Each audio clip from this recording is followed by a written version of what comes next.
চলতি বছরের ১০ জানুয়ারি থেকে চালু হওয়া পর্যটক এক্সপ্রেস ঢাকা কক্সবাজার ঢাকা নিয়মিত চলাচল করছে।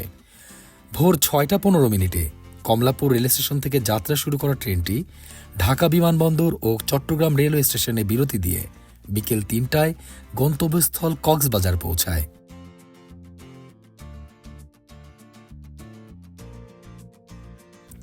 রাত ৮টায় কক্সবাজার থেকে ছেড়ে ঢাকা পৌঁছায় ভোর রাত ৪টা ৩০ মিনিটে। নিরাপদ, আরামদায়ক ও সাশ্রয়ী হওয়াতে অত্যন্ত জনপ্রিয় এই রেল সেবাটি। ট্রেনটি সপ্তাহে রবিবার বন্ধ থাকে।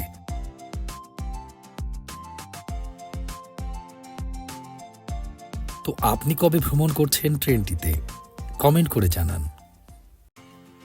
চলতি বছরের ১০ জানুয়ারি থেকে চালু হওয়া পর্যটক এক্সপ্রেস